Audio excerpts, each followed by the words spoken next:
Tashile, warm greetings, friends. I'm Drakpa.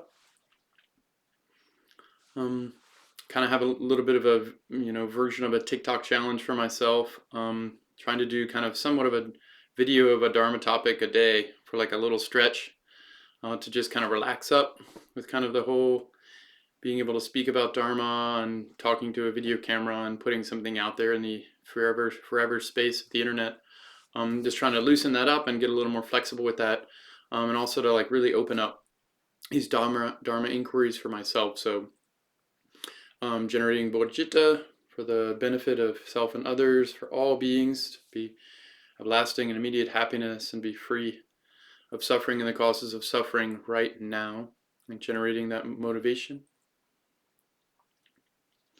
And today's kind of thread of exploration is on community and Samayas, or guidelines, these kind of shared agreements or patterns between us, between beings, between people, and specifically in spiritual communities, and then in particular in Tibetan Buddhist Vajrayana communities. So that's the topic today, just to kind of open it up a little bit. And so this all comes down to trust. How do we trust ourselves? How do we trust each other? This is such a deep issue always, and especially now. Why now? Because communication's so pervasive, it's so fast. We can anonymously go in and out of different communities and kind of leave our trace and little speckled contributions here and there and everywhere, discreetly and loudly.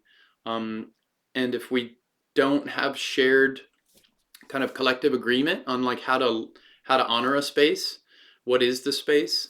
What is the community? What's the direction? What are we trying to achieve together? And to kind of get on somewhat of a mutual shared ground or a common ground, it's kind of same page. It's very unlikely that there'll be a coherent, like really rich, enjoyable, long-lasting result. We need to find the coherent connective patterns. And to do that, it's really helpful to try to get on the same page first, just right at the beginning. These are called guidelines or agreements, ethics, shila. The gentleness. In Buddhism, shila is a cooling down of the negative destructive emotions, of the poison. So a gentleness, it's like ethics are used personally to not have my wild conditioned mind to just kind of be distracted all the time, but rather to recognize my, to achieve the cessation of suffering, to uproot and eventually eliminate the causes of suffering by taming or gentling, cooling down the kind of burning, poisonous kind of like overflow of my destructive habits, of distraction, of getting caught in distraction. So tightening my grasping.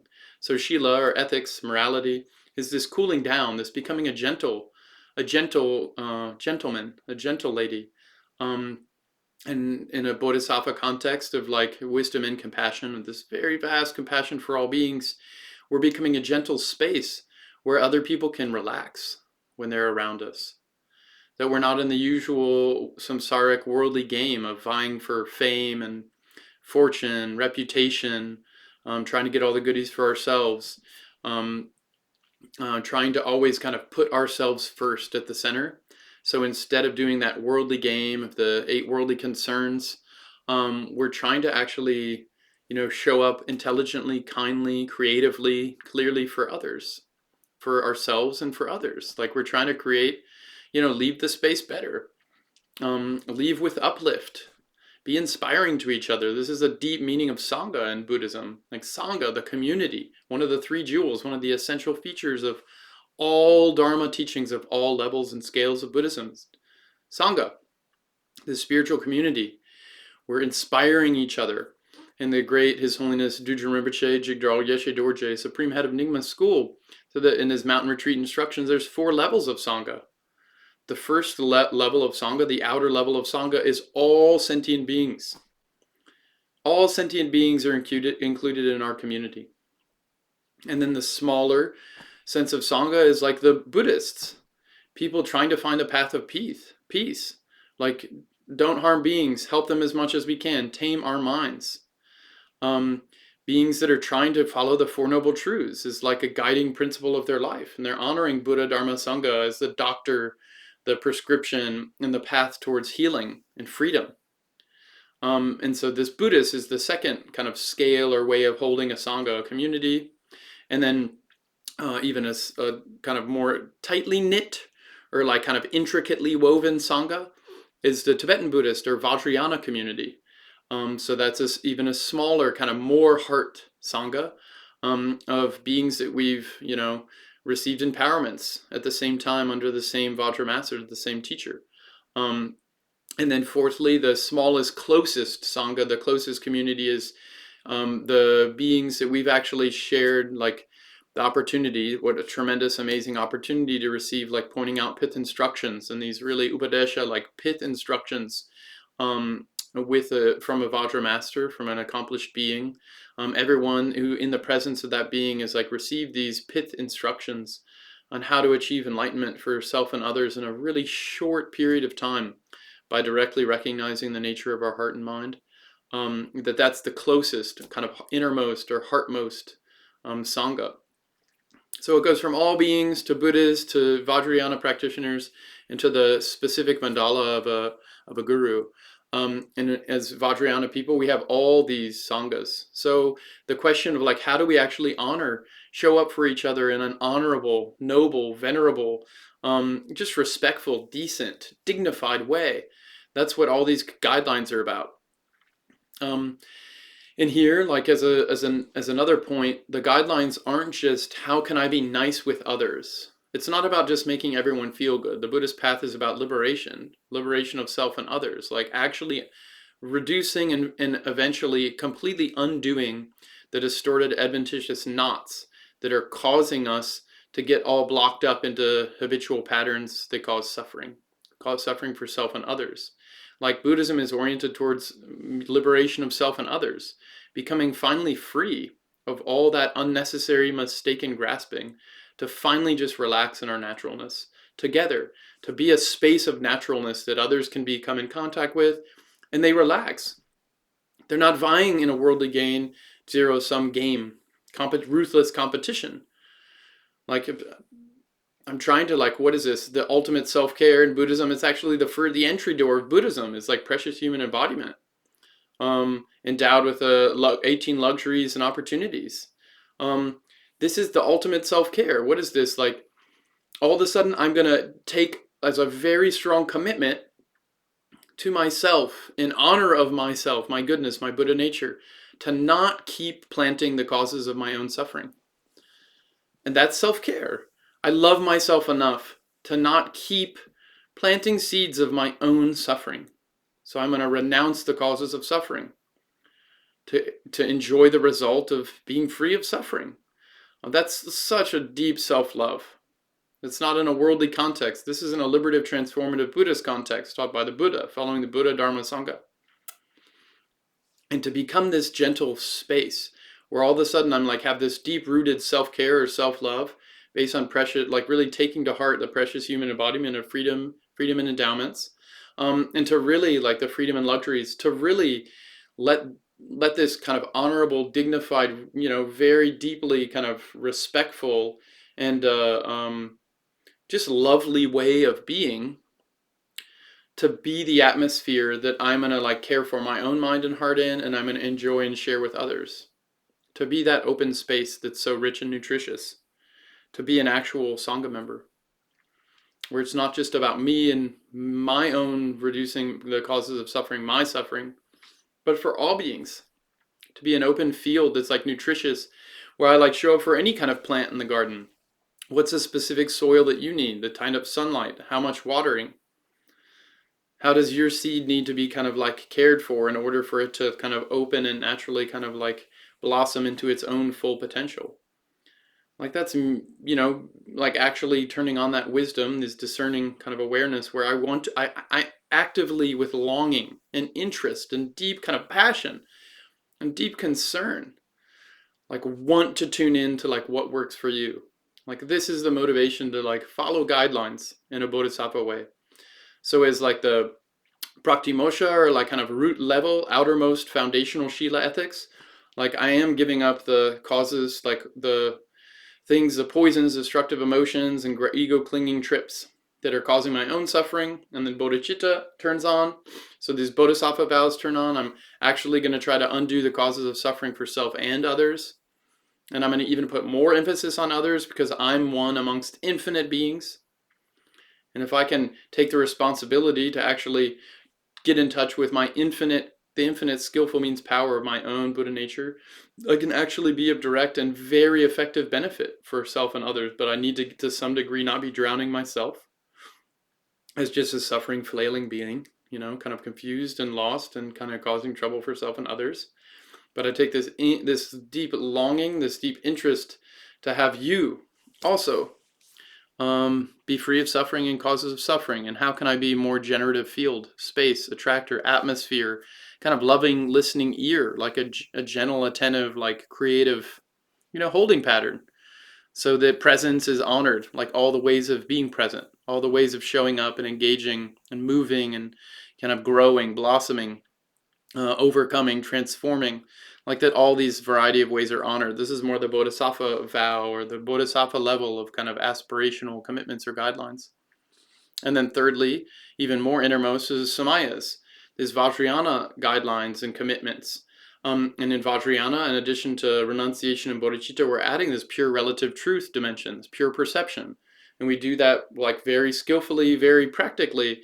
We're like trying to hold a space, be in a holding pattern, a generative holding pattern, where we see our teacher as the complete and perfect embodiment of the three kayas, Dharmakaya, Sambhogakaya, Nirmanakaya, as being living sacred world, as being the Vajra master, as being every single thing the teacher does with body, speech, and mind is a perfect, nuanced, elegant, exact expression of sacredness in motion in response to living dynamics of what's happening. So instead of just taking this big view, saying everything's a teacher, everything's guru, everything's sacred world, everything's perfect as it is, that's something so much easier to say than to actually live.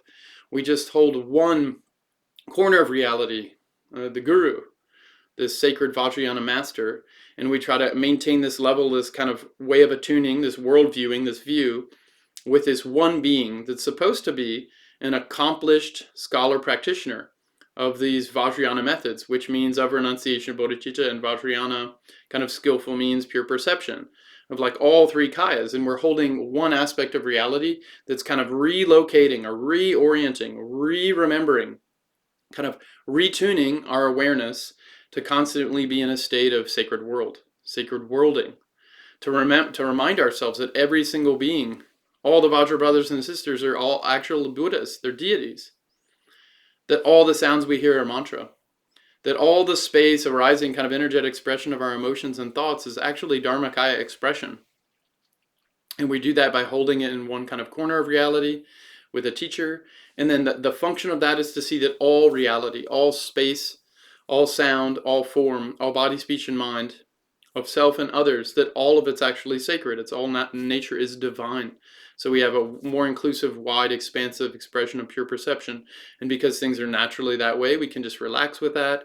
And that's into these even higher, more innermost, more inclusive, more comprehensive ways of being, like Dzogchen and Mahamudra, where we're not trying to make something sacred. We're just recognizing and relaxing that it already is. And so this way of attuning, it's constantly a reattuning process where we're constantly navigating the living threads of like what is mutually beneficial now. What's the omni-win mutual uplift now? What's the bodhicitta impulse in sacred world given the living threads of cause, condition, and effect as they're happening right now? And here this is showing that guidelines or samayas, bodhisattva vows, pratyumosha vows, it's not just we're in a world and then we place these rules on it. It's not like there's a given racetrack and all of a sudden we're just playing in the same space according to different rules. Different vehicles, different types of cars, different types of fuel, different speed limits. Like, no. The vows themselves, the ways we attune to ourselves and others, to our hearts and our minds, they shape the world. They co-creatively create a world. So that we're in these different worlds. Like the Vajrayana Samayas are helping to locate us in a different world making. That actually that world has features, contours, trajectories, values, ways of functioning, and not functioning that are specific to those guidelines, to those samayas, to those commitments, to those world-making structures of mutual intersubjective agreement. So the guidelines we have actually create the world we're in. It actually brings out the salient features of the world. And it's similar for guidelines in a bodhisattva, similar for guidelines of the Sravakayana path. It's similar for the guidelines of non-Buddhist paths. Like, why are the non-Buddhist guidelines so hard? Or just more specifically, why is it so hard to be on the internet and not have a bunch of jerks just troll you? Because there's no mutual shared guidelines. Like, the internet's this open space where somehow, like, when people are anonymous, some of people get really mean. But Vajrayana is about having this deep-rooted elegance with everything that arises, with every thought that arises, with everything we say, with every movement we make. That it's all a creative expression of natural sacredness. Whether we're with someone or not, public or private, like, the elegance is through and through in the Vajrayana context. That's why you see these really great accomplished masters. They say the view is vast as the sky, like Rinpoche said, and the conduct is timid. Khenpo Sarang Rinpoche says, conduct is timid, view is vast. His Holiness Jigme Punsok Rinpoche said, keep your view like the sky, but don't do anything to disturb the mind of others. This is like one of his Dege final legacy teachings. This is like repeated by Guru Rinpoche. All these great masters repeat this. On the absolute level, be boundless. On the relative level, show up exactly in a detailed, granular way with what is helpful in this given context. And this honors the outermost, innermost, secret, and ultimate levels of guidelines. It also honors all the different layers and scales of Sangha that we're a part of, always, all beings, Buddhist, Tibetan Buddhist, single mandala of Tibetan Buddhists. And the point here is that our views are creating the worlds we're participating in.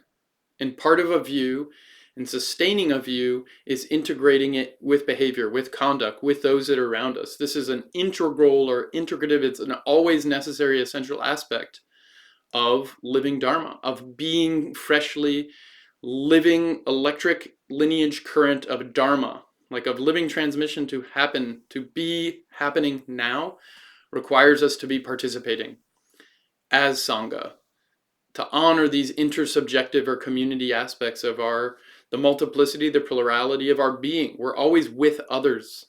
We're always in worlds with others. There's always this intersubjective element. There is always Sangha. It's never only reduced to Buddha or to Dharma or to Sangha. It's always three. This is a root level triad of Buddhism. The Buddha can be seen as the awareness. The Sangha can be seen as the mutually shared intersubjective awareness. The Sangha, the ethics, the culture.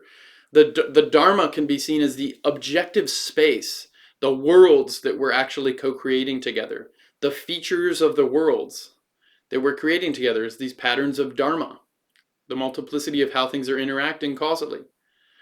So we have this awareness between others shared, creating culture in different societal or like kind of more outer exterior quantifiable elements or aspects. That's called, objective or interobjective Dharma. And these all three are always a part of any lived, experience. So we always have this Buddha Dharma Sangha. They are irreducible aspects of life, of being a living being. There's always Buddha, Dharma, and Sangha, and we always have to honor three, and specifically highlighting the Sangha aspect here of community, shared guidelines and commitments. That once we agree on a certain way of being in a space, of mutually sharing a world, then we're honoring that agreement and that way of being elegant in that space, in that world, in that community. It could be a home, it could be a mindscape. We're honoring the contours of that patterned way of being. We're honoring the relative truth of how Dharma Dhatu, an infinite boundless field, is known by Dharmakaya and shows up as this creative Rupakaya display of pure body, speech and mind, that's Sambhogakaya, and also the more impurely experienced body, speech, and mind perceived by sentient beings called Nirmanakaya. From the enlightened beings, they're all pure. from their view of experience of all this worldings, all the different ways we can layer worlds and co-create patterns together. Like it's all pure, but from the relative, like impure, relative, sentient, limited, fixated perspective, we need these outer, more communication kind of agreements, these guidelines. And it can feel like when we're in this sentient mind, like all of a sudden, why do I have to show up according to these guidelines, to these rules, these shared commitments? See, I feel like I'm being prison, you know? And that's kind of just like a little kid being told by their parents they can't have ice cream for every meal. You know, our little kid, adolescent, kind of very immature approach is like, I feel like I'm boxed in and I know what to do, you know? But from the perspective of much more advanced, much more mature, much more elegant beings, noble beings, like, trust me, it's your benefit in the long run to like actually follow rules of honoring and elegance, of like mutual benefit. This is going to just streamline the path of peace, the path of realization, the path of transformation and liberation, of like this self-easing, of like this self-crumbling of egoic constant self-absorption and fixation. It's going to ease that process, which is already going to be a very demanding process. The great Mingyur Rinpoche said we can either have destructive negative emotions and not do anything about them and just have them run our lives and suffer, or we can have destructive negative emotions and actually try to change them or to let them release themselves, which is also going to be a very demanding participatory experience. But in the end, they cease. We come out of the destructive negative, self-defeating, other-defeating habits that are just totally unnecessary. Either way requires ordeal. Either way is going to cause dynamic tension. We're going to have to show up responsibly. We're going to have to be held accountable in a system of checks and balances. We're going to have to be available to receive feedback about our blind spots or how we're not fitting in elegantly with the situation. Like, we're going to have to follow some rules. We're going to have to care for relative truth, which is so funny. And from middle way Madhyamaka up, there's not an idea that absolute is better than relative. There are two aspects of the same natural like awareness happening. It's not we use relative just to get to absolute. We use relative to realize that its nature is absolute, and absolute always expresses relationally. There's always a union, a natural union of relative and absolute truth. But we have this tendency, a lot of us, to like really go for the purely transcendental. Don't hold me back. Don't put me in a box. I want to be free. Don't tell me what to do. I'm independent. Like these kind of like extreme, fixated, kind of more narcissistic tendencies, not to just throw around psychological words kind of like carelessly when I'm not a trained psychologist, but you know, just this self-absorption mode that feels like when someone else, like when some more expert or elder, you know, gives me some advice, I take it as if it's an affront to my creative, original kind of presencing. But a lot of times it's actually someone like showing up in a caring way that's like, you know, I've kind of been there, done that, and like you can save yourself a lot of trouble just like following this more elegant route. Test it for yourself. But to not receive advice, to not actually tune into what experts who've tread the path far longer than ourselves, who've achieved much more maturity and elegance and nuance than ourselves, to not take that advice and try to, as if reinventing the wheel of every single exploration is a more functional, effective, efficient way to be, it's just kind of dumb. And so that's what these Samaya guidelines or these kind of ethical shila guidelines is cooling down. Is like everything gets more enjoyable if we cool interior. We cool our own kind of burning, kind of like destructive emotions. We cool and make more gentle the fluid, flex flow like atmosphere, the creative kind of gardening richness that we're a part of. We like really make it nutritious and vital according to what's needed in what aspects of the garden. What cross-pollinates and what doesn't. And then this very sacred world, like we have this gentleness that's like honoring everyone as deity, honoring all sounds as mantra, honoring all movements of mind as being these beautiful, blissful expressions of Dharmakaya. Like, what an amazing way to be. To live as sacred world in sacred world with others who are all sacred. This is what the guidelines and the commitments are orienting us towards, so that we can be worlding in this way and participate with sacred worlds that are already here and now, that we don't see because we're fixating on much more kind of like chaotic, disempowering, not as like, interdependently interwoven, complexly integrated patterns. We're like kind of, to some degree, like thinking I have to figure out how to build the whole thing myself, and so I'd rather fumble around the dirt in the dark and have all these mutations, these all kind of new, supposedly evolved new things, when most of them won't stick over time. But I'd rather go through the rough and tumble polishing process of kind of trying to blaze this on my own, or like, kind of surreptitiously like plagiarize a bunch of other people's awesome stuff as if I discovered it on my own. It's like Buddhism that's why they honor lineage. They honor beings that know so much more. They're like, longing to humbly receive the wisdom advice of these actually free, noble beings that like ruthlessly show up in the living world with us to actually help us come out of our self-created cocoons of destructive patterns. They're like just like so passionately always there to show up. And they're inviting us to be humble recipients, to be like vital, nutritious, kind of available, gentle atmospheres, like willing to like absorb the nutrition of wisdom lineage, wisdom blessings, so that we can actually be of really tremendous, great benefit for other beings forever.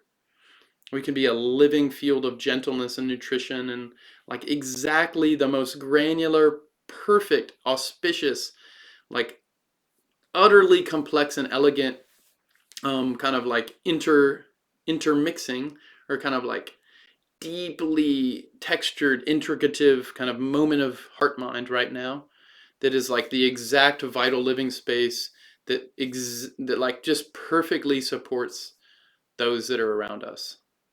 To have that much concern and that much longing, that much interest in like really showing up and caring for others, not in some salvific way as if we're going to do it for them or save them, or like, no, to be a field where their own creative prajna turns on, their own heart kind of pulses in its own unique and lovely ways. And so we co-create these like extremely nuanced, intricate ecologies together that are adaptively new. And they're also deeply rooted in this living lineage psychotech and all these living currents of transmission, all based on trust. Mutually honored, mutually inspired, mutually uplifting trust.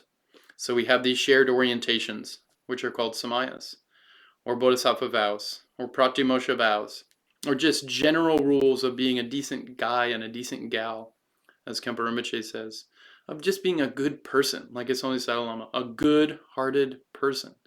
His Holiness Karmapa was once asked by Taisi Tupa Rinpoche to give some kind of final closing remarks on, I think it was about an 8-year kind of in-person and at-home experience of like this group, this cohort of people doing kind of Mahamudra techniques together over this period of about 8 years. And they would get together for some months each year, and then at homes during the in-between time, they would commit to do these specific amount of practices every day.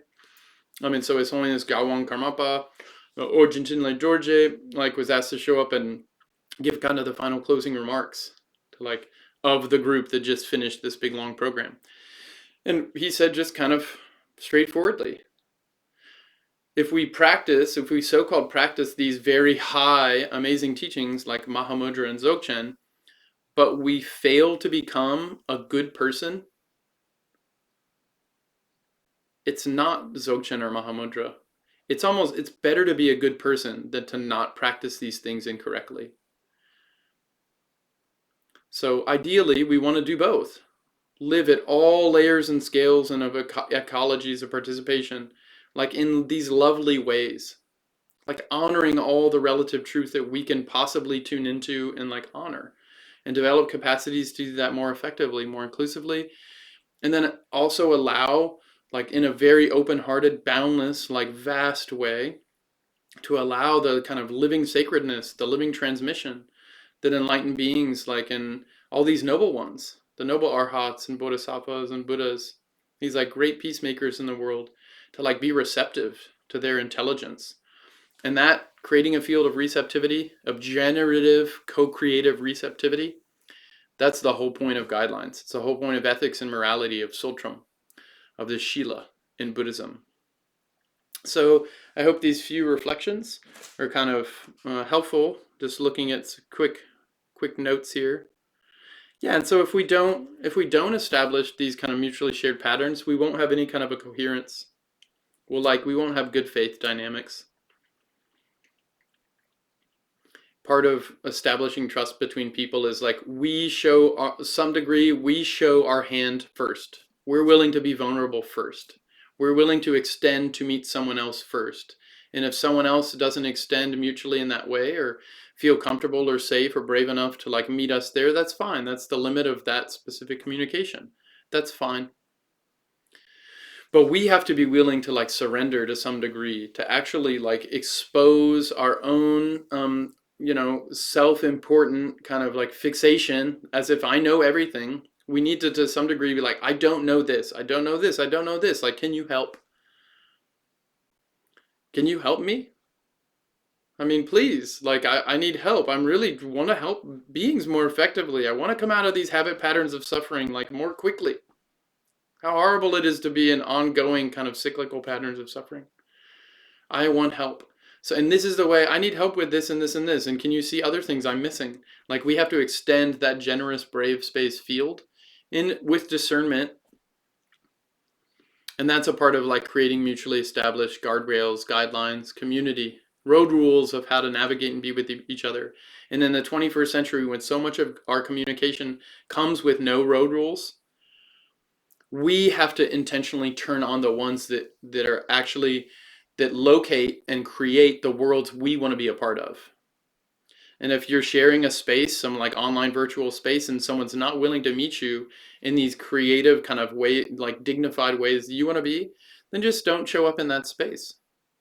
In terms of that larger sangha of like all sentient beings, there's a lot of beings not willing to, to actually follow the basic Buddhist principles of don't intentionally hurt others, intentionally help them as much as you can, actively tame and release and kind of like pacify or kind of open your mind, open your heart. There's many beings that aren't trying to follow that, and that's fine.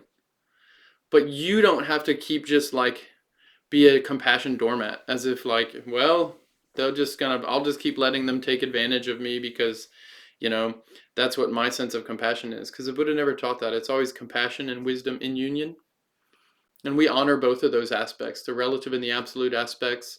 And this kind of, the guidelines help orient us to be a receptive, generative field with ourselves and each other, so that the wisdom can thoroughly like permeate the space. So that the pervasiveness of spacious awareness, of Dharmakaya wisdom, can be the field that through which, like the Rupakaya, the pure relative expression of Nirmanakaya and Sambhogakaya, of body and speech, it can be that pure field, that pure open space, that we can really show up as like living Dharma. So, honor to the noble ones who are living threads of Buddha nature, of the Buddha Dharma. May we follow exactly in their footsteps with utter ease and cool, gentle relaxedness and integrity and deep-rooted power and skillful means to like really keep holding to these mutual agreements of love, compassion, and wisdom for ourselves, for each other.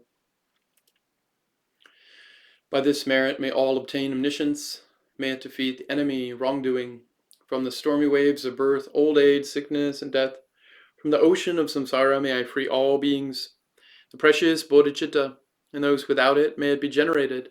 And those who have it, may it never diminish, but always continue increasing. Deity, mantra, and Dharmakaya are the nature of appearance, sound, and awareness, the pervasive kaya and wisdom display of the Buddhas. May practitioners of the profound and secret great perfection remain inseparable from the innermost, one-taste awareness of wisdom mind.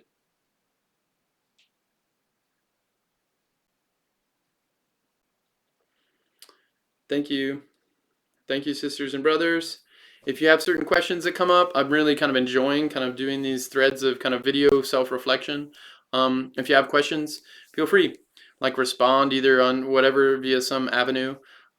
And I'll really take the questions or the inquiries to heart and like kind of really contemplate them and hopefully like have the opportunity to kind of reply. At the very least, I'll really appreciate the feedback and like really use that kind of guidance to like see what I'm missing or see how this can be even more beautifully kind of offered and like co-creatively um, become like a just gentle, lovely way of being in the world. So appreciate any constructive feedback you got. Thanks so much. Tashule.